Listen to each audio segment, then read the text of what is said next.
Hey, what's up, guys, and welcome to the show. I'm Matt, and tonight we're actually going to go through our preview for WWE Super Showdown happening this Friday. We're going to go through the match card bit by bit and see how some of these matches are actually going to play out. Time of recording this, we just finished watching Raw, and we pretty much have the whole card set up. We had Undertaker show up at the end of Raw to cut a very, very short promo on Goldberg to hype their match, I guess. We had a pretty fun segment between Triple H and Randy Orton to hype their match for 1 week. So the show is going to be what it will be. I figured we'd do a preview of it at least. I'm not sure if we're going to do an actual full review because it's a little controversial because of it being in Jeddah, Saudi Arabia, and everything that's gone on there, and their WWE's deal with Saudi Arabia and the government, and everything that it kind of represents. So I'm okay doing the actual preview for it, but I want to get your guys' thoughts on what do you think the show is going to be like? How do you think it's going to turn out? To me, it's kind of a mix mash of following continuity and just kind of shoveling whatever we can at it. They're trying to make it like a WrestleMania. I think the previews for it were like, this is going to be as big or as good as WrestleMania or along those lines. The card is it's good, but like on paper, the matches are good. I'm flipping through right now, just going through the card, and I'm like, the matches are good, but there's really no hype behind it. And I've been watching Raw and SmackDown every week, and it is very much, it feels thrown together, and we'll go by match and really kind of dive into this. So first of all, cheers. If you guys are just listening, I got a nice beer on the side. All right. First match on the card that they're showing, Lucha House Party versus Lars Sullivan. Okay, I can't figure out what brand Lars Sullivan is on. I'm just saying. I think he's SmackDown, and with the wild card rule, I can't tell which one he's on anymore. It's back and forth every week. So he's fighting Lucha House Party. He's had 2 interactions with them. So it's all of Lucha House Party versus Lars Sullivan. The one thing I give WWE credit for is with their monsters. So with someone like Lars Sullivan, who hasn't done anything yet, very much like Braun did in the beginning when he first left the Wyatt family and Braun was on his own, they're just doing squash matches. But with Lars, they've put him in a little bit of a better position than they did, I feel like, with Braun. Braun was just doing jobbers, like he was finishing jobbers off week over week over week before he got to actual talent. Lars is already going in and like he's taken out the Hardys, he's taken out R-Truth. He's kind of had interactions with a lot of the lower card, and now he's getting his first main roster pay-per-view with the Lucha House Party. It's going to be what it'll be. I think Lucha House Party will get off some of their high spots like they've done on Raw, but ultimately Lars is going to go over in this to keep him strong. My main question is going to be, where are they going to put him from here? Lars is going to Lars has to go into a full program once he gets out of this. Because if he's just going to go keep repeat squashes, it's not going to do anything. But from here, and then when they get to the next pay-per-view right after, I can definitely see them just trying to do a repeat of the pay-per-view again and just have him go up against Lucha House Party. But for me, this is going to be middle of the card, 4 minutes, and he's just going to do finishers on everybody. Lucha House Party might get a little offense in, and then it'll be over pretty quick, and we won't really get much out of it. But I want to see what they're going to actually end up doing with Lars coming out of this. Because we have Super Showdown, and then we move into next pay-per-view, which I'm blanking on right now. But you guys tell me what it is. I always forget. Was it Worlds Collide? No, that's not right. Anyways, whatever the next one was that was going to replace Backlash, my guess is that Lars is going to end up doing a repeat of that. So we've got Lars versus Lucha House Party. I say Lars goes over. Next on the card, okay, so Braun Strowman versus Bobby Lashley for no title, no nothing. So we had Lashley. If you guys watched Raw, Lashley and Strowman did an arm wrestling match where Braun won, and then Lashley threw chalk in his face at the end to get heat on, and that was the end of it. I don't. There's no investment for me in this, like, at all. Like, it's just a match. It's just a match between two big guys. I'm going to go with Braun going over simply because Saudi Arabia, he's gone over every time, I think. He won that first Royal Rumble over there. I don't see what this is going to be about. And really, watching the match on Raw, I felt like I was missing something, like missing 3 weeks of a show, being like, oh, when did they start feuding? They just kind of interact, and now they're in a match together, which they're probably going to do in the next show a couple of weeks later. So I don't really know what they're going to do for Bobby Lashley and Strowman, other than it's going to be under 10 minutes, and there's not going to be much else to it at the end of the day. And again, this is my big problem with everything on Raw and SmackDown. I mean, the whole product in general is that we're not getting any real investment in any storytelling for the most part. There's some cases where I'm seeing it, but like, there's just no continuity, and it's just throwing things together. And that's where I find that these pay-per-views really are hurting them. As great of a payday as they're getting, it's really going to start affecting them because they keep having to shoehorn these matches in that really don't matter. And they have nothing, they have nowhere to go with it. Stomping Grounds. That's it. Sorry. I was getting very distracted. Stomping Grounds is the pay-per-view after Showdown. So they've got Stomping Grounds, Extreme Rules, and then basically with the NXT takeovers and then SummerSlam. So again, they can just do rinse and repeat for a lot of these matches, which is unfortunate, but they just don't feel like they've actually built anything. One match that they have actually been doing a pretty good job, in my opinion. Some of it's a little bit flat, but the Roman Reigns versus Shane McMahon match. So this one, it's gone from Miz and Shane, and then they've kind of pulled Miz out of it, and they slid Roman in, and now Roman has the issue with Shane. Here's what I do like about it. They've done a pretty good job of making Shane a really strong heel and almost a heel manager. And this is the role that I really like Shane in, and I actually do like Roman in this position where it's overcoming the odds kind of thing. I just wish that Shane would have like an official faction stable that he was working with, because it reminds me a little bit of his time with corporate ministry and the corporation, where Shane is a chicken shit heel hiding behind everybody and all the guys that he hires, and taking out the babyface. And I feel like it's a really good spot for Shane, and it makes Roman look strong too. And he's fighting. The only problem I have is that it's the same cast. Like, Drew McIntyre is in the mix, Elias is in the mix, and there's no rhyme or reason behind it. Like, I know Drew has cut a couple of promos about it, that he's helping Shane because he just believes in what Shane is doing to take out Roman. So they have, they have the same motivation.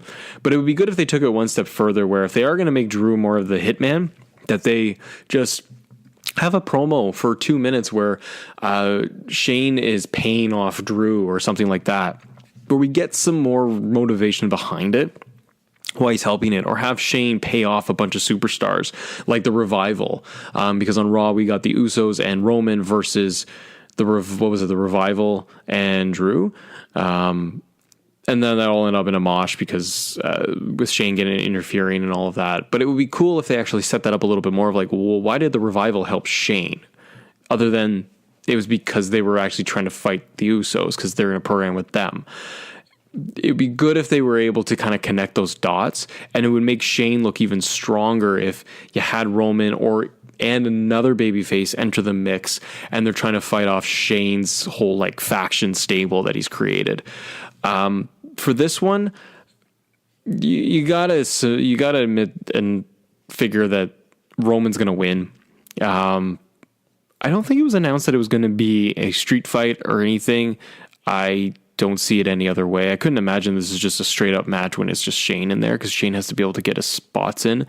He even said on Raw that he's going to go coast to coast on Roman. So I imagine there'll be a promo before the pay-per-view or during where Shane will make it no DQ.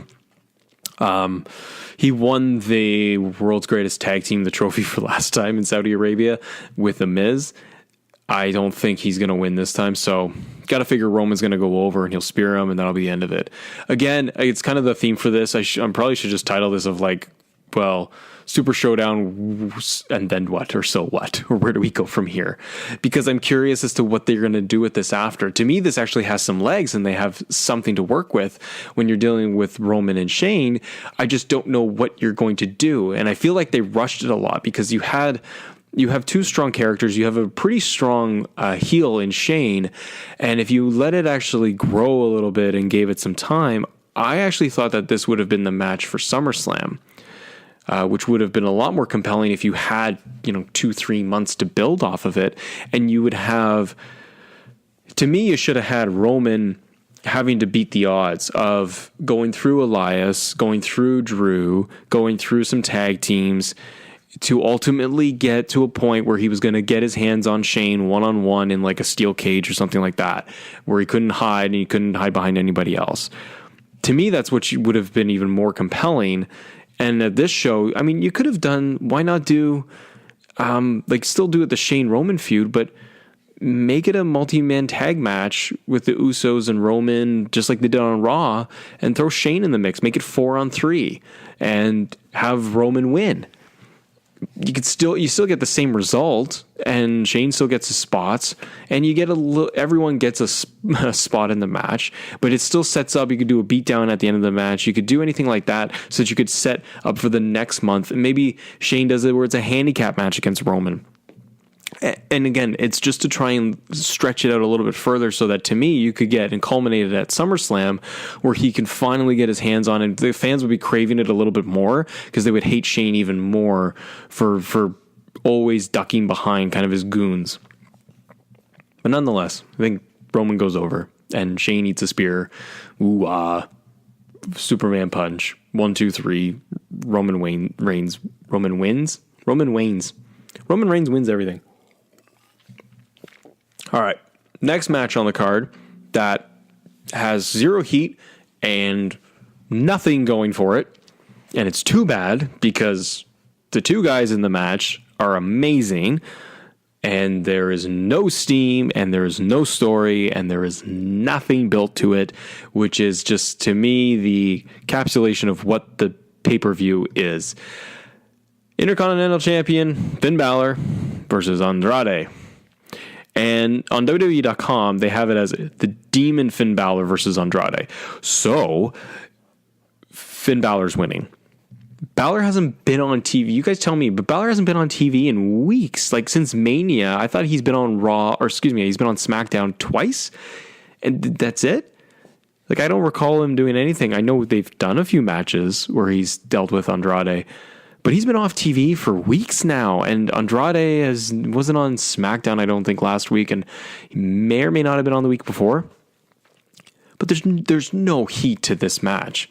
It's just there. And if they're going to pull out Demon Balor for this one, with logic dictates, Demon Balor doesn't lose. So he's going to go over in this match. I have no doubt that these guys are going to put on an amazing match.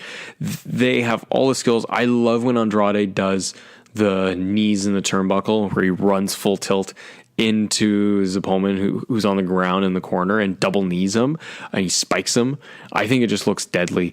I think these guys are going to do a great match, probably like 15, 20 minutes even if they wanted to. But Finn's going to go over. There's nothing built behind this. So I really wish they would have done something like a best of 7 series with these two to lead to, say, Showdown or SummerSlam or anything. It's just too bad that they're just kind of putting it out there. So Finn Balor for me is going to go over. I love Andrade. I hope one day he actually does get the IC title, or maybe he just jumps ahead and he goes for the WWE Championship, because I think someone like Andrade would actually be a really good foil for Kofi. You could have multiple months worth of pay-per-views and story with Andrade versus Kofi if you went in that direction. So I think that's a heel you could really, really work with, but at the same time, they need him for the mid card. I just wish they would build it up a little bit more. Next up, WWE Champion Kofi Kingston versus the returning Dolph Ziggler. It should have been me. So after watching this whole program for a few weeks, I realized, I don't know if I said this on the last show, I realized that Dolph's spot was actually just Kevin Owens, and very much, and then might just say, okay, yeah, no duh, Matt. But the dialogue was all, seems to be really, it was written for Kevin Owens, and they simply subbed in Dolph Ziggler because Kevin isn't going to go to Saudi Arabia for the show. Because it didn't make sense that they had Dolph. Dolph just came out, attacked Kofi. They've been going back and forth for a couple of weeks. They're trying to get some heat behind this, but again, it's one of those it's just there. It's just shoehorned in. Kevin Owens was actually building a really good story. They had one pay-per-view match. It was great. And they had a championship match last week on SmackDown. Kofi wins. The feud's kind of over. And Dolph is in the mix now. But all the dialogue in terms of the promos with Dolph really feel like it was meant for Kevin Owens, and they just did a bait and switch. Because all of Dolph's talking points and everything, the segments were all about, should have been me, I should have been the one to win the title, should have been at WrestleMania, should have been at Elimination Chamber, and Dolph is trying to make it out to be like it all should have been for him, and it shouldn't have been Kofi in that spot.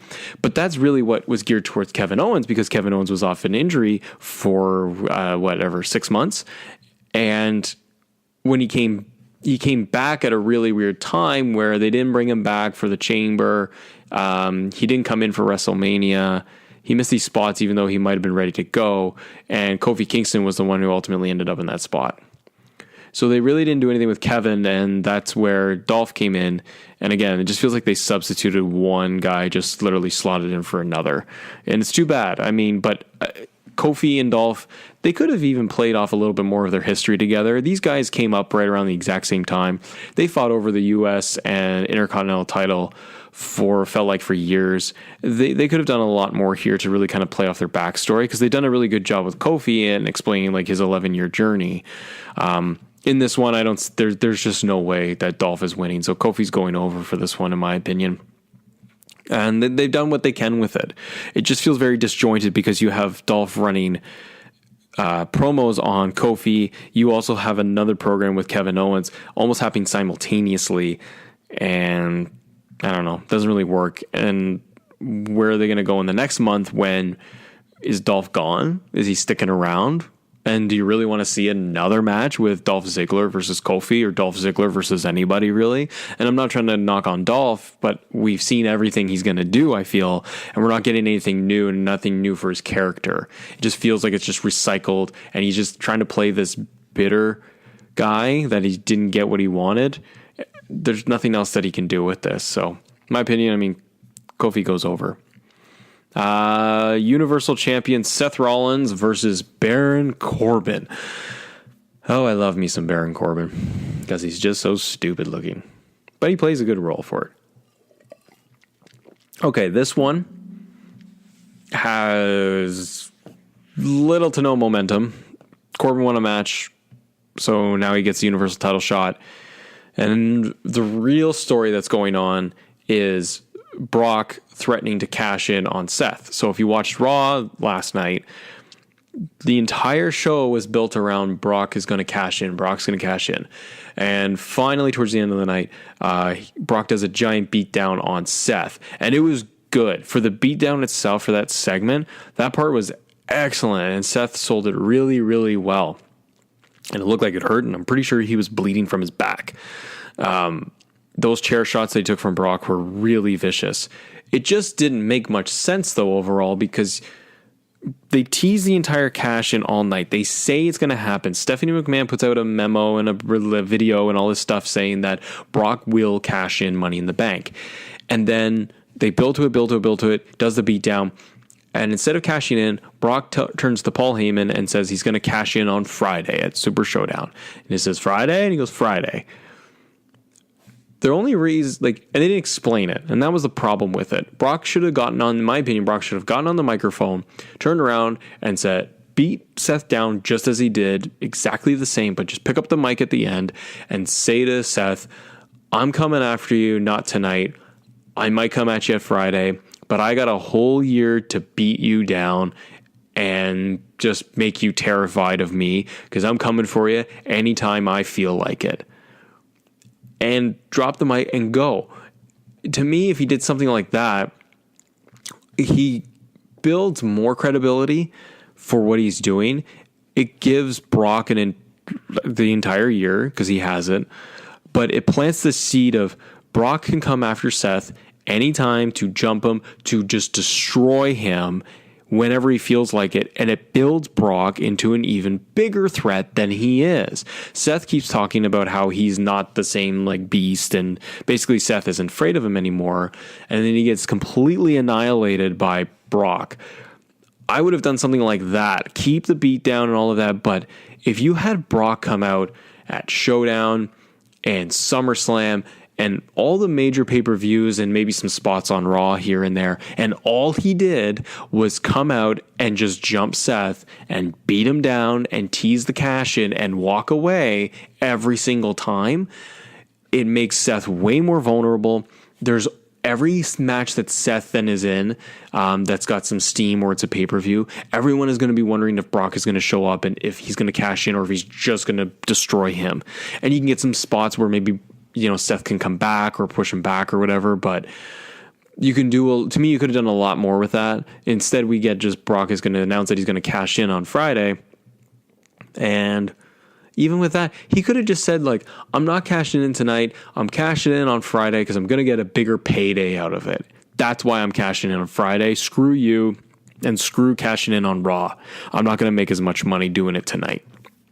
He could have done something like that, and that still would have made sense for his character.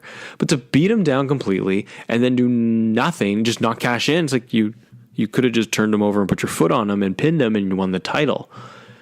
They just didn't give a rhyme or reason why you just wait till Friday. So there's just, again, story logic is just what destroys my brain. So knowing all of that, we get Baron Corbin versus Seth. This is going to be what it will be. I feel like we've seen this match for a year. Back and forth, the two of them Seth just beating Baron all the time. I feel like the match is going to have really no steam or heat behind it, and it's all just going to be kind of waiting for the last 5 minutes when we're waiting for Brock's music to hit and Brock to cash in. That's what I feel like it's ultimately going to come down to. And I don't know what they're going to do with that to kind of skip through the match, because I think it just is what it is. I don't know if Brock is going to cash in. I hope he doesn't, because if he cashes in and wins, I feel like you wrecked Seth's run, number one, because he just got it at Mania. And again, it just turns into another 6 months of we've got Brock as champ again and Seth chasing Brock.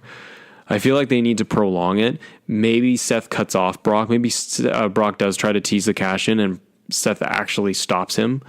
But something's got to happen there. I think Brock will show up. He's going to try to cash in, but maybe he just does another beatdown. Or, he gets caught off by Seth somehow. I don't think he's going to win the title. Actually, I hope he doesn't win. Brock doesn't win the title on Friday. It wouldn't make much sense to me. But you never know. Vince really likes Brock way too much. This is who you are, Brock. You just take it. You take what you want. That's your character. That's who you are. Yeah. Next up, the one promo build between Triple H and Randy Orton, aside from video packages. This will be 25 minutes of probably plotting and standing around and trading punches, suplex, spine buster, punches in the corner, RKO, tease, pedigree into an RKO, Triple H won at Mania. He won with HBK against Kane and Undertaker last time, the last Showdown in Jeddah. So, I don't know. This one, I mean, I think is going to be good. I think the two of them are just going to put on a good match. Very much like what Triple H did when he fought Cena. It's just going to be one of those kind of just legend matches and an exhibition. And the two guys are just going to fight.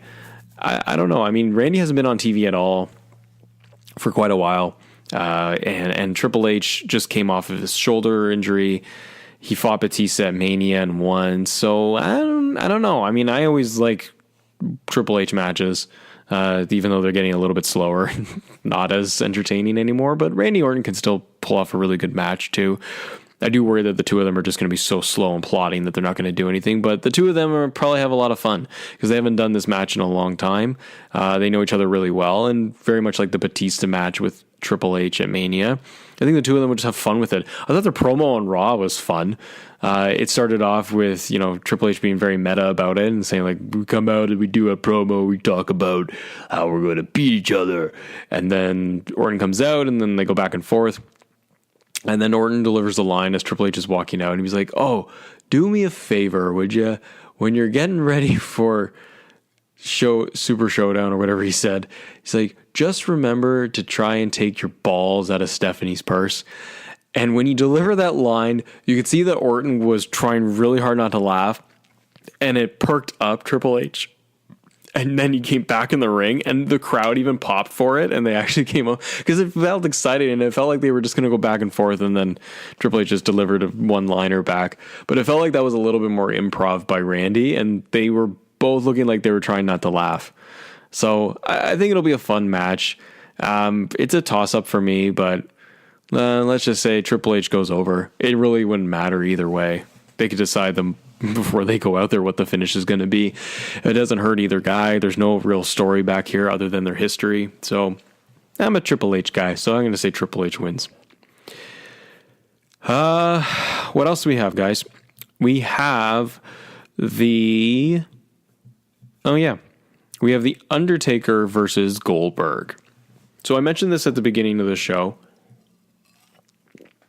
Undertaker came out, and the last 5 minutes of the show, or 3 minutes of the show, came out, walked really slow to the ring, delivered a promo for maybe a minute, and then graphic came up on the corner. End of the show. Goldberg is apparently going to be coming out on SmackDown or doing some sort of promo, which probably we'll find out, but it's probably going to be a pre-recorded segment with Goldberg hyping up the match, very much like the Triple H Randy Orton one. We've never seen the match before, so there's something there. I like to see Goldberg. I thought Goldberg's last run with Brock was great. But again, it's just one of those matches that's just there for the sake of being there. So I don't know. I'm probably going to say Goldberg wins since they got to pay him a lot of money, but they're paying Undertaker a lot of money as well. But I didn't think Goldberg would come back for this. It's too bad though, because you could have had Goldberg at SummerSlam if he was interested in one more match. They must be paying Goldberg a lot of money to get him to come out for this, to do a one-off with The Undertaker. I don't think we're going to get very much out of this other than 5 minutes, because Taker can't go very well, and Goldberg is so limited in terms of what he can do, where he's just going to be able to do a suplex and some shoulder tackles or whatever, shoulder hits in the corner and spear, jackhammer, done. I don't even think you could get Undertaker up for a jackhammer. If he did, it'd be amazing, but I think it'll just be another one it's a Legends match, and it'll be what it will be. And I'm going to say Goldberg goes over because Taker's got nothing really invested in it, and it really wouldn't matter, which is too bad. But we'll kind of see what happens. And then we have the last thing it's actually not, I'm looking at the card right now, and it's not listed anywhere. But we're supposed to get the Battle Royal, the 50-man Battle Royal, which is just going to be the Jobber Battle Royal. So I'm curious for this one because it's not going to be anything. It's not for anything. They haven't announced it for a trophy or some weed title like they did with Braun. But they've announced it as a battle royal. So it's not a Royal Rumble where they're going to bring out entrants one by one. It's a battle royal. So theoretically, 50 guys are going to start off in the ring at once, which I don't even think is physically possible to have 50 people in the ring at one time. I don't know what they're going to do with this. What I do think they're going to do is it's going to turn it's for the lower mid cards, and you're probably going to see the 24/7 title in there like a lot. I think that's what they're going to really play with it for. They're going to have R-Truth in there, and he's going to be in and out of the ring so much, and that 24/7 title, that's what it's going to turn into. That's my best guess. Otherwise, it just doesn't matter. It's filler. It might open the show. But I think you'll get more of the comedy spots in there. We didn't get any for right now anyways, because SmackDown is coming on tonight from the time of the recording. But there's no tag team matches announced for this card, which is odd to me. But they got the Battle Royal, so we'll probably see a lot of the tag teams in the actual Battle Royal. But for the Battle Royal, it's not even on WWE.com. I can't even take a guess of who's going to be in it or not in it. So I can't even say who's going to actually win this thing. Who's somebody that could win the Battle Royal? Kevin Owens isn't going. Samoa Joe going? If Samoa Joe is going to Saudi Arabia, I'm saying Joe wins. It's U.S. champ. Joe or... No, they need somebody not good to win that. They're in Saudi Arabia. It's not really logical. Jinder Mahal. I'm going to go with Jinder Mahal or Mojo Rawley. That's my best guess for who's going to win the Battle Royal, with R-Truth still holding on to the 24/7 title, which I'm predicting is going to be woven into the whole night and more likely into the Battle Royal. Those are kind of my picks. So anyways, guys, that's the show for tonight. Thanks for watching. Thanks for listening. I hope you enjoyed it. Thanks for everybody that watched last week's show where I covered the recap of the Jon Moxley interview. So appreciate you guys for watching that one and listening to that show. So do me a favor if you can. Subscribe to the channel if you haven't already. Hit the notification bell too while you're at it. So if you like the show and you like the content we're doing, give us a watch and give us a listen. We'll be doing our recaps for Raw and SmackDown, and we might do the full recap of Super Showdown once everything settles and the dust settles. Anyways, till next time, see ya.